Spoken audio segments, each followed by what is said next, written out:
रामलला के दर्शन करने के लिए कौशल्या माता की धरती पे जो मेरे साथ दुर्व्यवहार किया गया और जिस तरीके का सलूक किया गया, मैं आपके पास नहीं पहुंच सकती अगर मुझे भारतीय जनता पार्टी की सरकार का, मोदी जी की सरकार का संरक्षण वहां नहीं मिलता।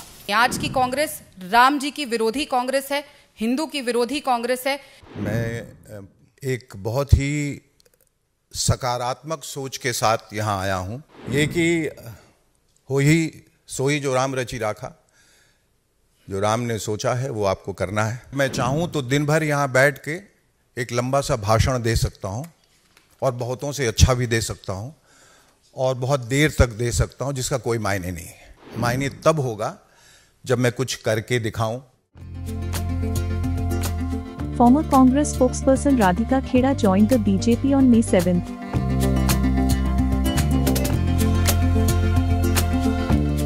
Famous actor Shekhar Suman also joined the BJP in New Delhi.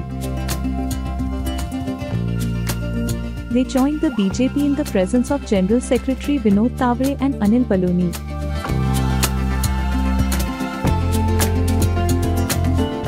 Radhika Kheda quit Congress alleging abuse by top leadership.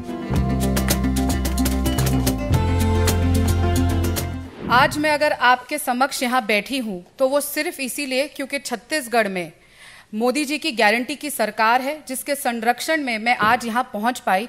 वरना जिस तरीके से राम भक्त होने के लिए, रामलला के दर्शन करने के लिए कौशल्या माता की धरती पे जो मेरे साथ दुर्व्यवहार किया गया और जिस तरीके का सलूक किया गया, मैं आपके पास नहीं पहुँच सकती अगर मुझे भारतीय जनता पार्टी की सरकार का, मोदी जी की सरकार का संरक्षण वहाँ नहीं मिलता।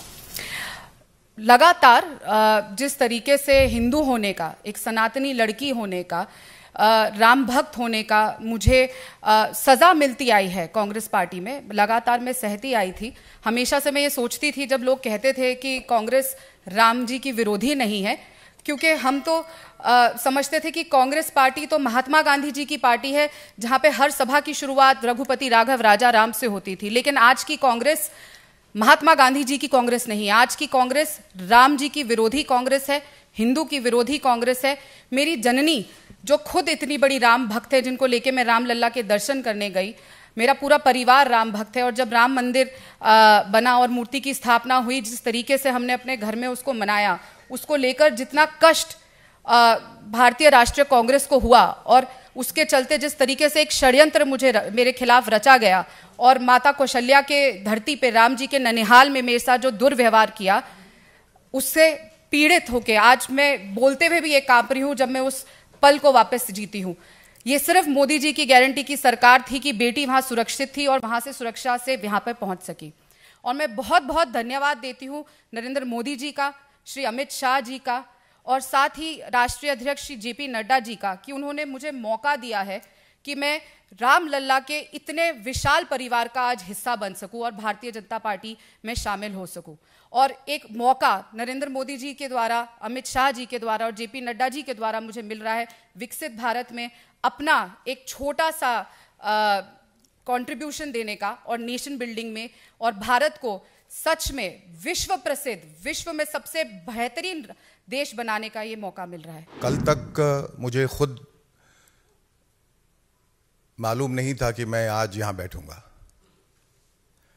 क्योंकि जिंदगी में बहुत कुछ जाने अनजाने होता है और कभी कभी आप अनभिज्ञ रहते हैं कि आपका मुस्तकबिल क्या है, और ऊपर से एक आमद होती है और फिर आप उस आदेश का पालन करते हैं। मैं एक बहुत ही सकारात्मक सोच के साथ यहाँ आया हूँ और सबसे पहले तो मैं ईश्वर का शुक्रिया अदा करूँगा कि उन्होंने मुझे यहाँ तक आने का आदेश दिया, और आदरणीय सम्माननीय प्रधानमंत्री जी नरेंद्र मोदी जी, अमित शाह जी, यहाँ मंच पर आसीन विनोद तावड़े जी, अनिल बलूनी साहब, संजय मयूर, JP नड्डा जी का भी शुक्रिया अदा करूँगा, अनुराग ठाकुर जी का, राधिका जी का जो अभी अभी मेरी दोस्त बनी है, और ये कि हो ही सोई जो राम रचि राखा, जो राम ने सोचा है वो आपको करना है। और जब आप एक अच्छी मंशा के साथ आते हैं, अच्छी सोच के साथ आते हैं, तो अच्छा ही होता है। तो मेरे दिमाग में कोई भी नकारात्मक ख्याल नहीं है, सिर्फ देश का ख्याल है। और मैं समझता हूँ कि इंसान जो है वो लफ्ज़ों पे बहुत निर्भर करता है, और लफ्ज़ों का एक वक्त के बाद कोई मायने नहीं रहता, क्योंकि करने में, बोलने में फ़र्क होता है बहुत। तो अगर मैं चाहूँ तो दिन भर यहाँ बैठ के एक लंबा सा भाषण दे सकता हूँ, और बहुतों से अच्छा भी दे सकता हूँ, और बहुत देर तक दे सकता हूँ, जिसका कोई मायने नहीं है। मायने तब होगा जब मैं कुछ करके दिखाऊं। और आदरणीय मोदी जी के सानिध्य में जो हमारा देश पिछले 10 सालों से गतिशील है, विकासशील है, जहां अवस्था भी बदल रही है, व्यवस्था भी बदल रही है, तकदीर भी बदल रही है, तस्वीर भी बदल रही है, दशा भी बदल रही है, और दिशा भी बदल रही है, उसमें शामिल होना, उस प्रवाह में, उस ऊर्जा में हर हिंदुस्तानी का फर्ज है।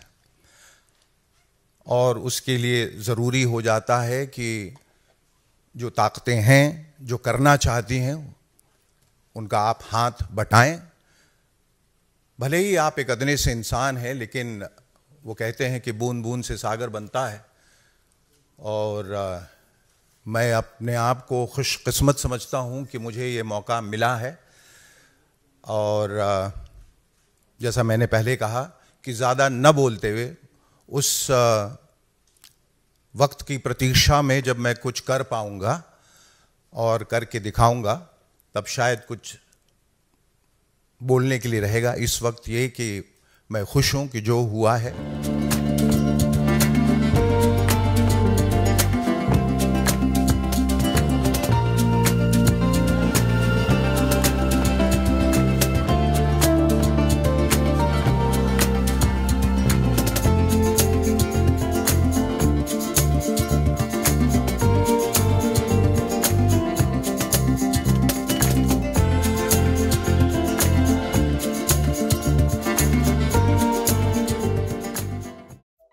Subscribe to Midday India. Get direct notifications on all our videos by clicking on the bell icon.